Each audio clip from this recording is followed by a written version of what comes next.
Hello, my name is Marisol Rubio. I'm the Director of Government Relations for the San Francisco Bay Hispanic Chamber of Commerce.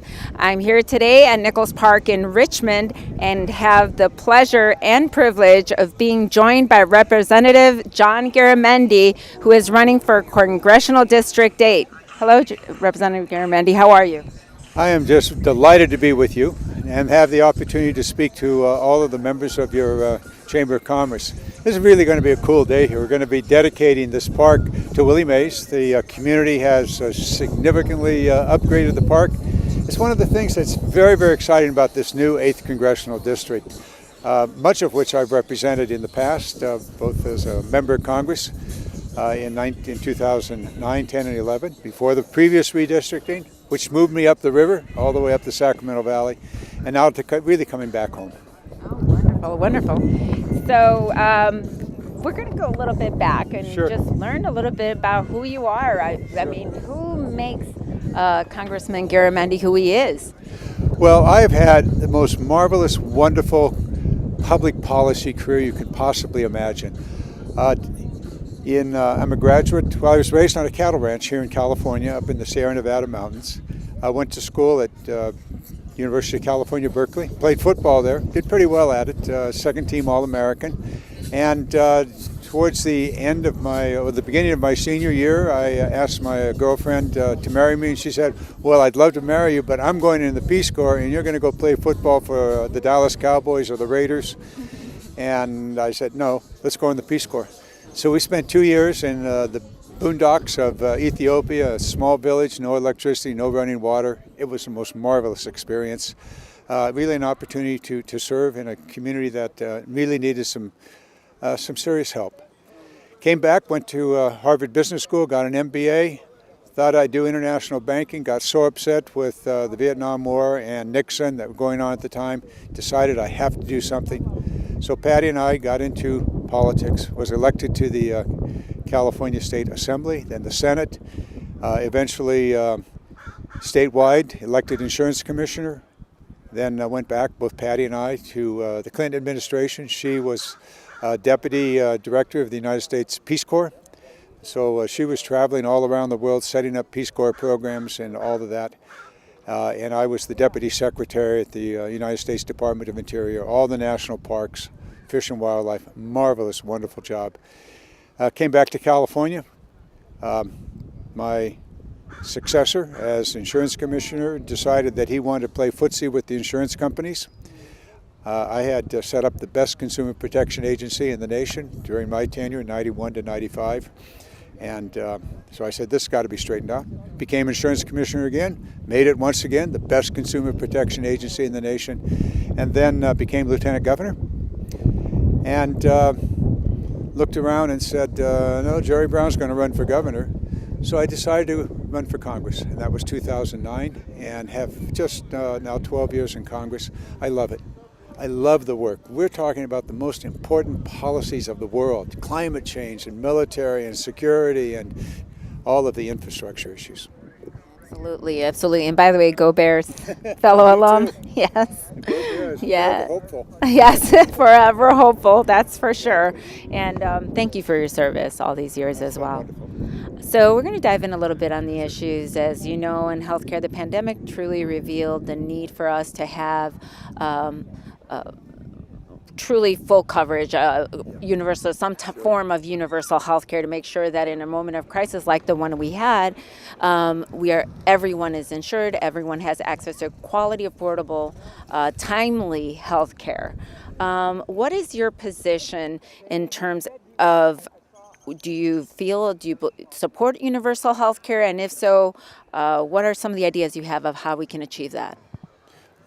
I have always supported Medicare for all. Always been a question how to get there. Back in the late 70s and 80s, I was chairman of the California State Senate Health and Welfare Committee. And we were doing major health care reform at that time. In-home supportive services, dealing with clinics, the rural health clinics in California. My legislation way back then, they've morphed over the years to what are now known as federally qualified clinics. This nation really must have a universal, single-payer health care system, and that's Medicare. Right now, the governments, state and federal, have probably well over 60% of all of the insurance programs. You think about it, Medicare, Medi-Cal in California, women's health, children's health, veterans health, military. You add it all, so we basically have a healthcare system that is principally financed by government. The private sector is out there also, and there's holes in this system. And if we went for a Medicare for all, we'd have it. Back in 1991, I was insurance commissioner and campaigned on a universal healthcare system, pulled together experts from around the nation, and we developed what was a single-payer, universal, competitive healthcare model, insurance model. Art Torres, then a leader in the California State Senate, carried that bill, put it on Pete Wilson's desk, and he vetoed it. If that had happened, California would have had a unique, universal healthcare system for all Californians. Step by step, improvements along the way, the Affordable Care Act, Obamacare. I provided, with my special election in 2009, they waited, Nancy Pelosi waited and waited until that election was certified. The day I was sworn in, the next day I provided the final vote for the passage of the Affordable Care Act. And that has really helped Californians. It's not perfect, but it's a significant improvement. We're going to get there, and I'll tell you why. Because it's far more efficient, and everybody gets covered. Right. And not only more efficient, but comparatively to other countries that already have universal health care, their quality of care on several metrics are higher than ours. You're absolutely right. You look at any of the ways in which we judge the society's health, we're not good. We're very, very sick as a nation for many, many reasons, and one of them is we don't have a comprehensive healthcare system. So we got to get there. We're making progress. We're not there yet. Every year, and that's why this election is going to be critically important. If the Republicans take the House, the Senate, they will try again to eliminate the Affordable Care Act. From 2012, when it went into effect, until they lost the House in 2018, they did 67 bills to terminate the affordable health care. And probably 20 to 30 million Americans would have lost their health care immediately. So if the Republicans are successful in the upcoming election, they're going to continue once again to roll back, to eliminate these essential health care programs. Absolutely. And so we're going to shift gears a little bit here, talk about reimagining public safety. According to an article by Cal Matters in July of 2019, Black people comprise about 7% of California's population, but account for 15% of police killings. Latinos comprise 39% of California's population, but account for 46% of police killings. These figures are even more staggering if you look at the number of unarmed people who are killed. About 20.38% of police killings involve unarmed people. Meanwhile, according to CNBC in June of 2020, despite a sharp decline in crime rates since 1990s, the United States is spending more on policing than ever. Out of the three levels of government, federal spending has seen the fastest rate of growth between 1982 and 2015. Federal spending grew by 354%, faster than both local and state spending combined. What are your ideas to create a safer, more cooperative relationship between law enforcement and the community in terms of thinking along the lines, training, psychosocial support services, building community relationships? What are some of your ideas? Well, most of the things that we need to do are in a piece of legislation that passed the House of Representatives twice now. That would be the George Floyd legislation. And the reforms that are necessary for policing. A better training and education for the police. Body cams, obviously now ubiquitous, but not in every police department. Mm-hmm. Also a federal national file of police officers that should never be police. For many different reasons, attitude, crime, whatever. So that's a piece of it. Training. Also, a major part of it was to deal with the fact that there are serious mental health issues in our community. Now, some of this was in the American Rescue Plan. Most of it is in the Build Back Better legislation, which is stalled in the Senate but has passed the House. And by the way, 0 Republicans voted for those pieces of legislation. So all of these things are what is going on in the area. In the local community, I really believe that a citizens review board is absolutely essential.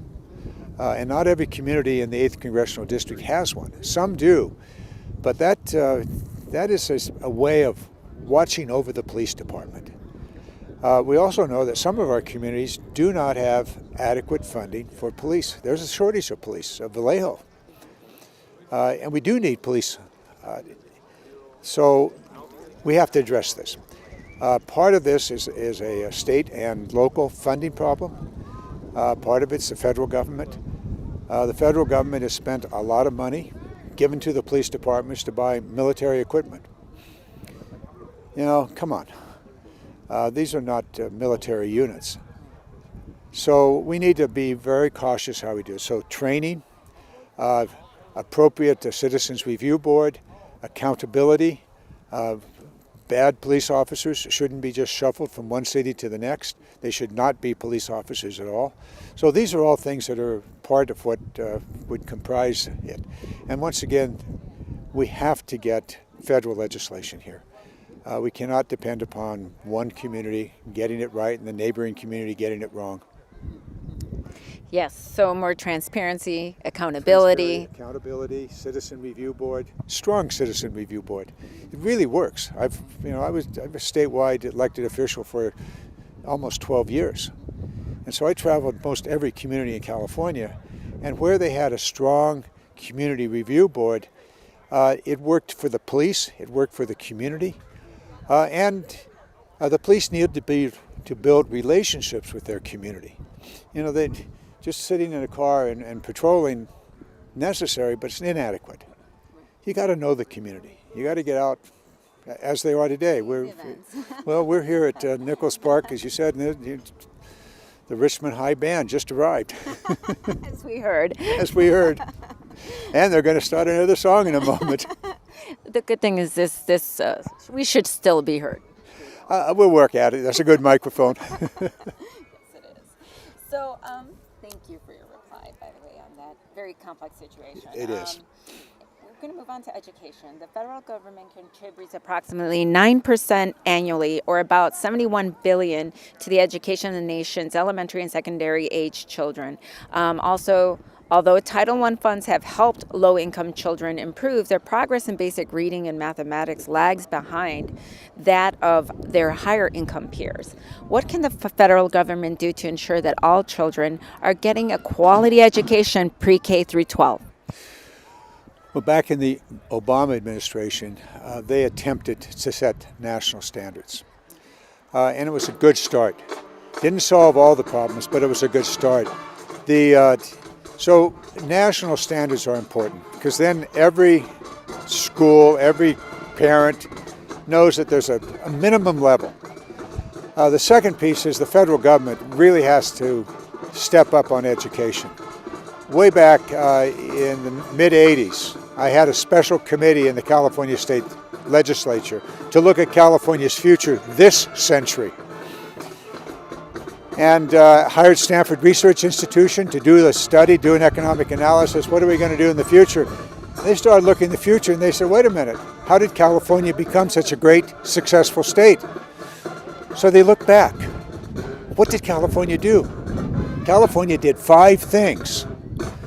The first was the best education system in the nation and in the world, and that was kindergarten right through 12th grade and then on to the universities and community colleges. We still have a great post-secondary education system. Cal, for example, go Bears. But the K through 12 is really in trouble. And so for the state and for the federal government, and my message to the state legislature and the governor is, you got $90 billion of surplus. Take $70 billion of that and put it into the schools now. We know the schools are inadequate. COVID proved that. Ventilation, access to the internet, on and on and on. Spend most of that money on education. For the federal government, I'm on the Armed Services Committee. It's over $800 billion a year. $800 billion. And we're building new nuclear weapons. We're building new bombers and rockets to deliver nuclear bombs. And I'm going, wait a minute. If we spent $10 billion a year on the education system, we could do it. Also, I'm looking at the Richmond band over there, and they're playing. I was at that school about a month ago. They have 6 academies. They got a police, public safety academy, they got a medical academy, they got a machine. And I'm going, how those kids, how do they see their future? They don't. We're going to have a parade here. The fire department's going to come by with their fire truck. The lights are going to be flashing, the siren's going to be on, and there are going to be a dozen kids on the back of that. Every one of those kids is going to want to be a fireman. Every one of them. So what I want to do is to have the businesses in this area connect to the schools and take the kids, freshmen, go show them their stuff. Heavy equipment operators, they're more fun than a fire department to get on a big bulldozer. So that kids can see the future, see their future. We're looking at, so that has to be part of the education system. It's career technical, yes, we used to call it vocational. What's wrong with that? It's $50,000, $60,000, $70,000 a year as an apprentice. And we need it. Oh God, yes, we need it. Healthcare, we desperately need healthcare professionals at every level. From technicians, lab techs, radiology, and on and on and on. So education, and that's an investment. We did this $1.2 trillion physical infrastructure investment. Terrific. We'll build roads, we'll build high-speed internet and sanitation systems and water systems. We need that. But the most important infrastructure at all is the human infrastructure. And that's the Build Back Better legislation that's stuck in Congress. Again, not one Republican voted for that legislation. They're okay with concrete, but when it comes to people, no. We have to make that investment in the people, and that's education. Absolutely. At all levels. Absolutely, absolutely, completely. Couldn't agree more. Coming from my mother was a teacher for 30 years, so I completely understand the value of an education and agree. So, moving on to higher education, according to the Federal Reserve, Americans currently owe $1.76 trillion in student loans, an increase of nearly 102% over the past 10 years. Part of the reason for the steep amount of debt is the rising cost of college. According to the U.S. Bureau of Labor and Statistics, the Consumer Price Index for college tuition and fees increased by 63% over 10 years, while the cost of all other items increased by just 21%. In light of these observations, should student loan debt be forgiven? If so, for whom and how? The answer is yes, and for whom? I think we need to be selective here.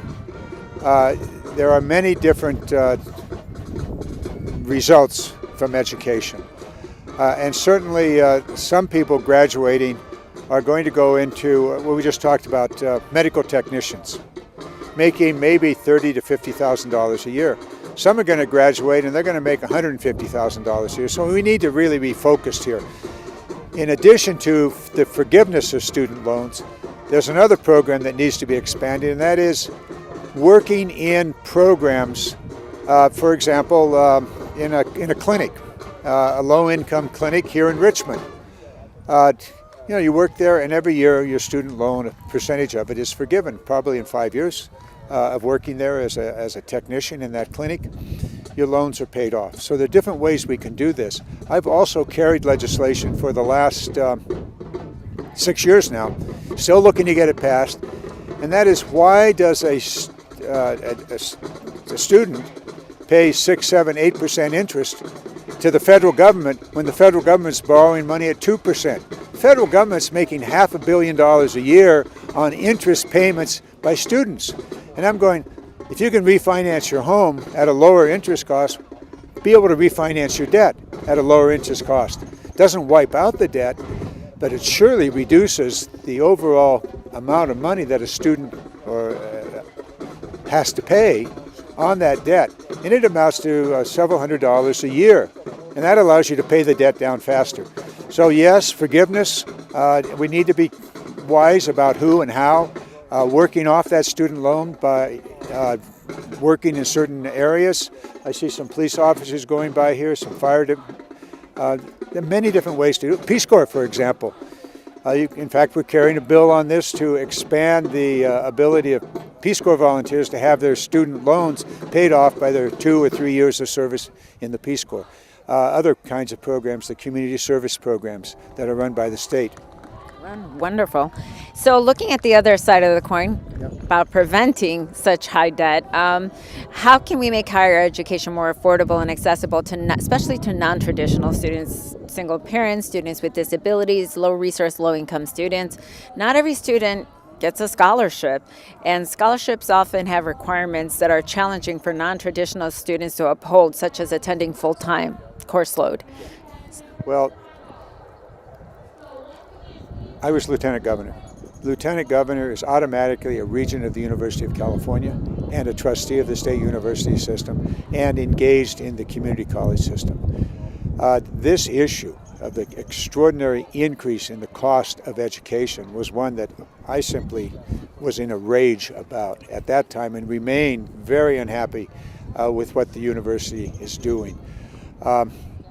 And as a regent, we put together student demonstrations. We have 5,000 to 6,000 students from all across the state at the state capitol demanding that there be no tuition increases. And for 2 of my 4 years as a regent, there were no increases. What the university and the state college, the University of California more so, discovered they can continue to charge more and more because the students can take out a loan. Well, that brings us back to the student loan problem. And so I said, time out. This isn't necessary. It's complex. There are a lot of factors involved in it. But the university needed to simply slow down and stop. And as you said in your statistics, several times the rate of inflation. So what's going on here? It doesn't have to be today. Now, a student, I see a lot of students, high school students. They said, can you write a letter for me to go to the university? Well, I don't do that. But I said, let me give you some advice. The community college system, many of them are directly connected to the university. One of the UC campuses or one of the state university campuses, it is cheaper. And in many cases, the first and second year is better than at the 4-year college. Smaller classes, the information, the pedagogical is as good, and you can stay home. Now, you may not want to, your parents may not want you at home, but you could. And it's cheaper. In fact, I was at the community college here in Richmond 2 weeks ago, and we were talking to a round table of students. And we were talking about that. And every single one of them, either 1 year or 2 years at that, and then they're going to go into the upper division at UC Berkeley or the State College. Well, thank you. So it's a way of doing it. It is one way. Keep the cost down. And in many cases, for many students, it's better. Yeah. For a variety of reasons. Maturity or immaturity, cost. And not every parent wants you to stick around, but many parents do. And so it works. Great. Well, thank you. And so I'm going to, here we're short on time, so I'm going to try to hurry up through these. But just getting to zero emissions by 2030 is a very ambitious goal. And as you know, there's a lot of stakeholders on this issue. What are some of the ideas that you have about how we can realistically achieve this in a timely manner?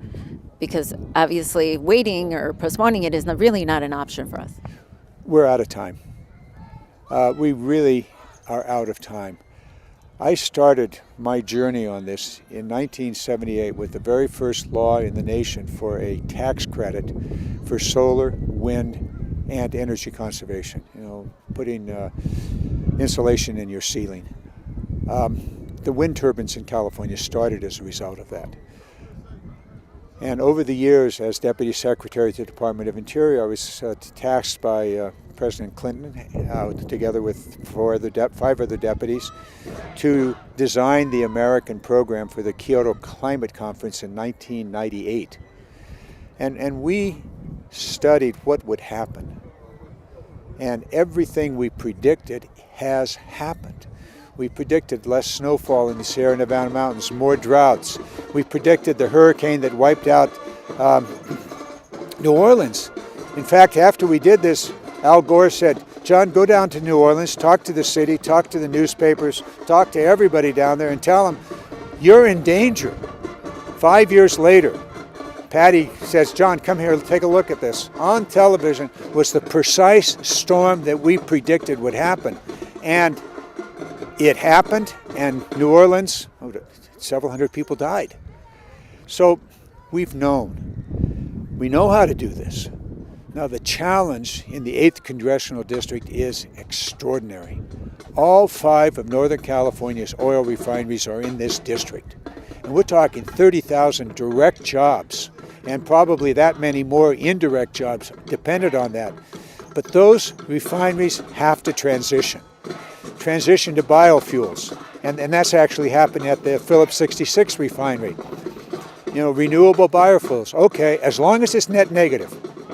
If it doesn't reduce carbon emissions, don't look for me for support. But if it reduces carbon emissions from the time you plant that seed until it goes into a car in biodiesel, if it's net negative, good. Steps along the way. Hydrogen. High school chemistry. How do you break apart water? H2O, oxygen, hydrogen, electrolysis, using the excess solar and wind that we have many days in California. There's not a demand for it. We don't have a direct battery, but hydrogen is a battery. So take that, do electrolysis. You got oxygen going one way, hydrogen going the other, capture it, and then you can use that for any number of things, a hydrogen highway, you name it. There are possibilities, so we can do this. But it's going to take an investment. It's going to take a commitment. Just like in 1978, the investment was a tax credit. People said, "Oh, maybe I can put up a wind turbine." And they did, and they continue to do so. Well, thank you.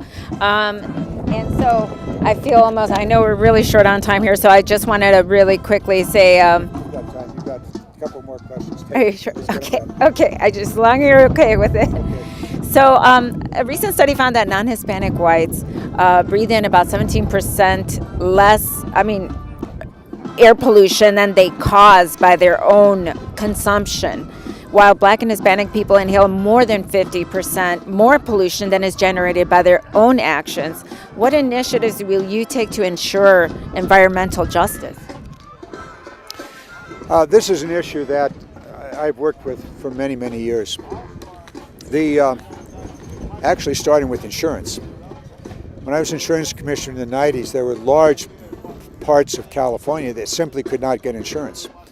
And so we did an investigation, and the insurance companies were redlining certain areas, drawing a red line around so we're not selling insurance there. I stopped that. What we've come to know, research at the University of California, Berkeley, looking back historically, the federal government in the 1930s with the initial housing programs in the recovery from the Great Depression, redlined areas saying we're not going to make loans in those areas because of industrial activity.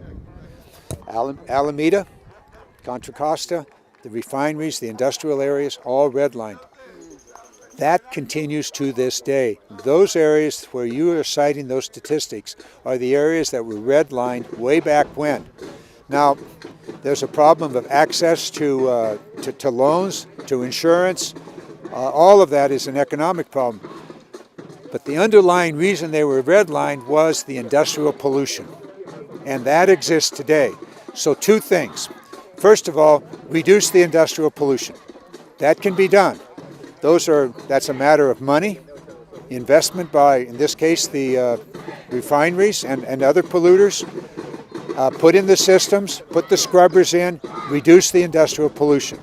Secondly, you have to enforce. You've got to have very strict, very stringent, and very expensive enforcement. You, the refineries, if you are continuing to put into the atmosphere toxics, then you're going to get whacked. And it's not going to be cheap. And you're going to squeal and you're going to say, we're going to leave. And maybe you will, but you're not going to continue to contaminate the community. And then through time, and this has to be done very steady and quickly, we have to move away from the kind of pollution that these oil refineries create. And that is different energy sources.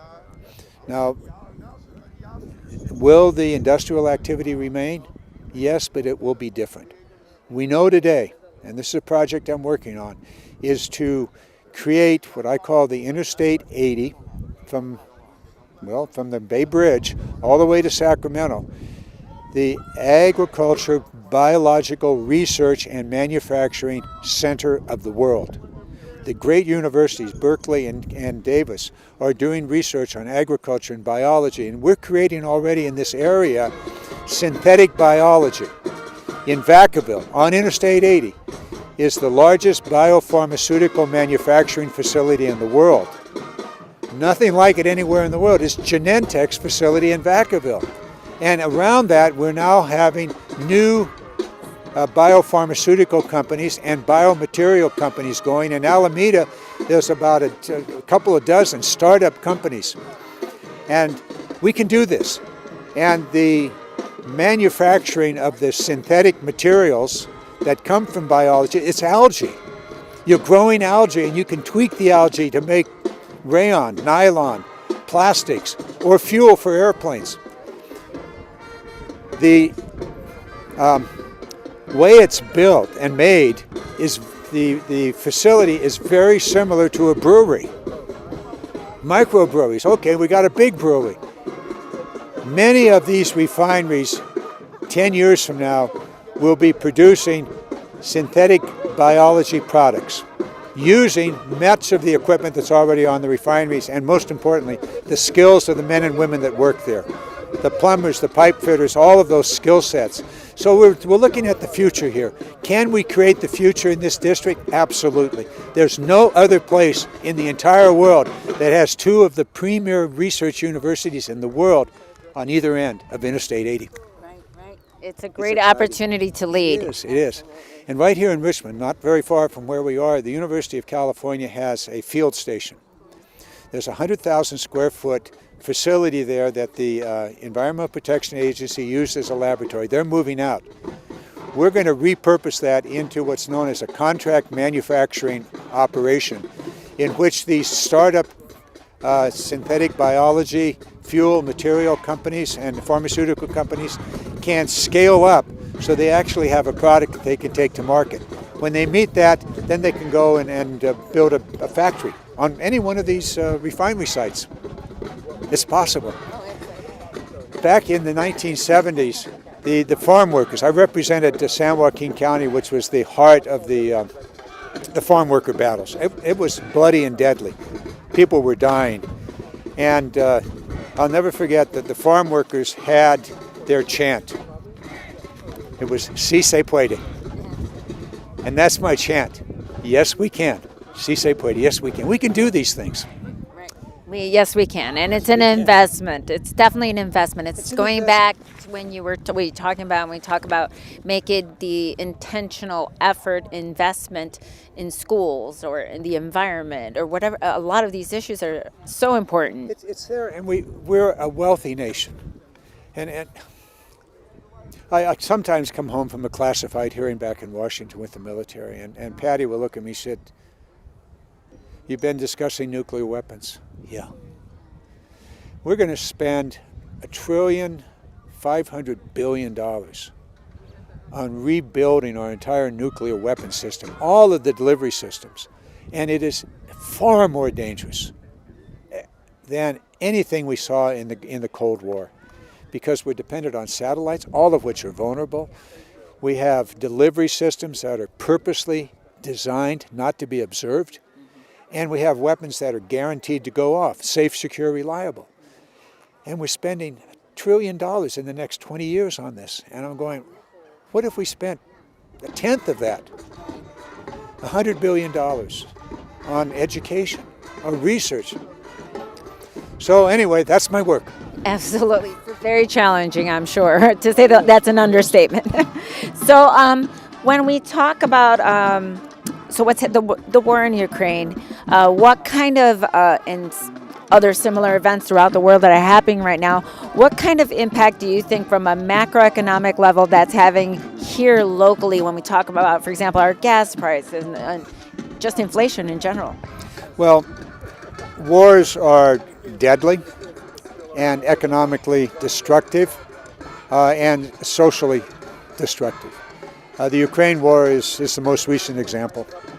And it's absolutely certain that a significant part of the gasoline cost increase is a result of that war. The Russian oil is off the market, or it's displaced, where it once went, it is not now going. And so that has created a significant piece of that increase. There are other factors involved, and that is the economy has roared back to life. You know, we may think that it's slow, but there are twice the number of job openings as there are people to take or willing to take the jobs. So the economy was stopped, and suddenly it's going 100 miles an hour. That's inflationary. So that's a factor.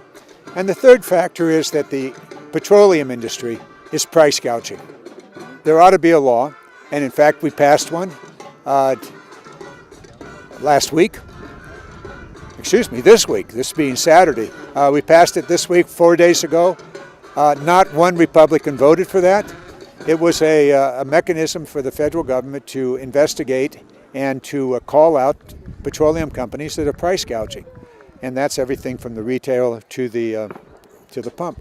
A lot of people say, well, the Biden administration is not allowing the petroleum companies to drill for oil in America. That's not true.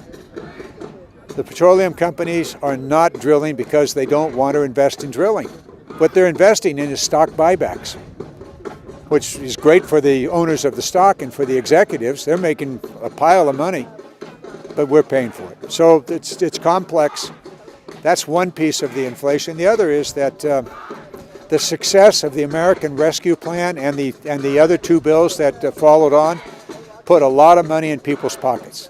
Things were shut down. People had cash in their pockets. They went out and spending. And that and the economy wasn't producing the goods. The factories haven't started up. International trade was congested. So all of those factors held down the supply. Restaurants, people had money, but the restaurants weren't open yet. And so you had a combination of issues that came together to create the current inflation. How long will it last? For a while. And we'll work our way through it. In the process, it hurts. It really hurts people. They're definitely feeling it. I know I am.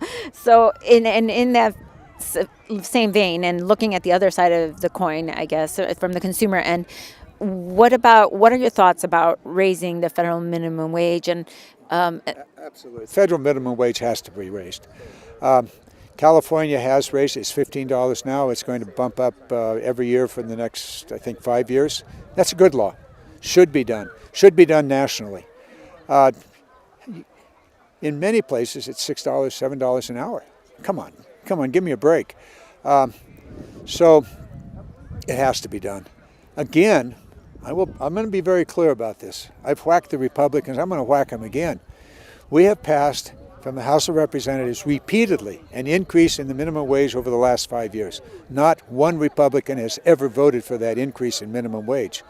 And so, you know, they want to say they're all concerned about children. Well, really? Come on.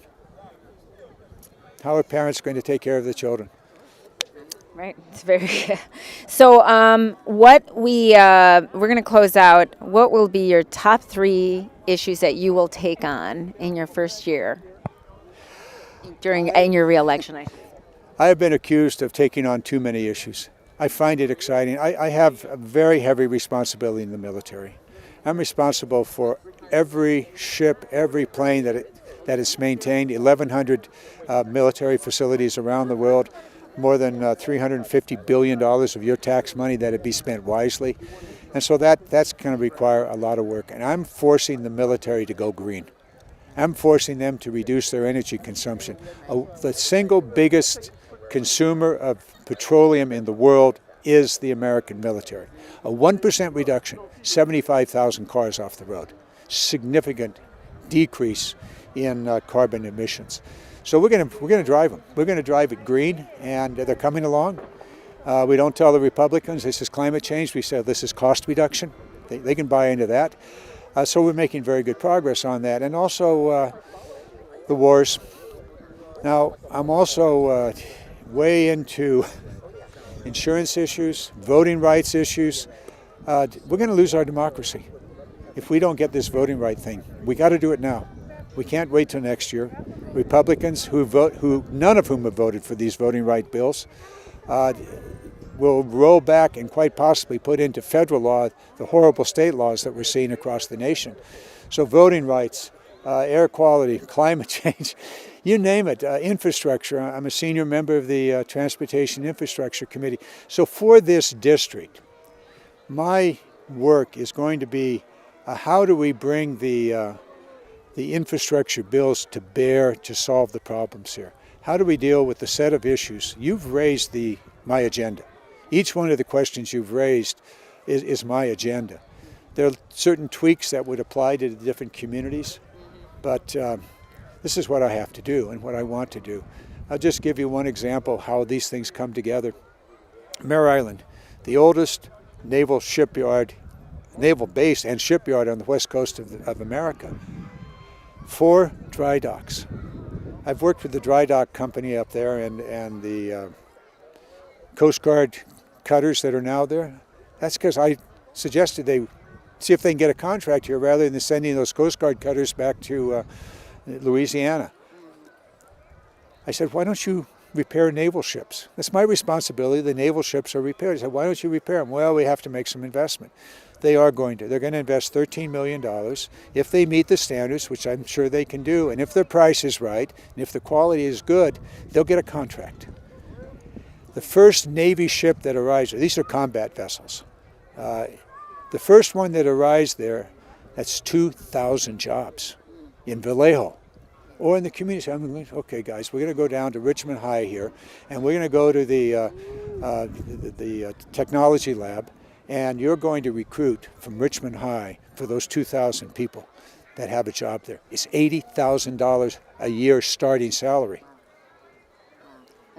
That's great. Possible. Oh, it's possible. Si se puede. Si se puede. So we're going to close out, and I just want to ask you, you can just say the names or maybe give a little one sentence of why, but who are 3 figures, public or government, who've really influenced you in your career? My mother and father. You know, they set me up. They encouraged me to go to college, and we were up in the boondocks raising cattle, and so they set the pace. I'm one of 7 children, and all of us wound up going to college, various careers, and then my wife, with that Peace Corps story, that began, including well over 50 years of service. And I see my work in public policy as a service. How do we solve problems over the years? And so along the way there are those political leaders, certainly JFK, and that was the Peace Corps. Patty tells a story. Kennedy came out, talked at the graduation in 1962. She was a high school senior then. He walked by her. She fell in love with Kennedy. He talked about the Peace Corps. She said she's going in the Peace Corps. Well, JFK has certainly played a role in my life, and others along the way. Some obscure members of the California legislature. A fellow that, when I arrived there, I was 28 years old, and a fellow that was 74 years old He said, come and sit down, I want to talk to you. And he mentored me. He said, here's how this thing works, how you can do things. And over the years, I said, I want to be a mentor, and I think I have. It's great stories. Thank you for sharing them with us. And so where can voters in Congressional District 8 go to find out more about you and possibly reach you if they have any questions? Google up Garamendi.org. That's our basic website. We have information there. We do all the things that are out there, all the social media stuff, things of that kind.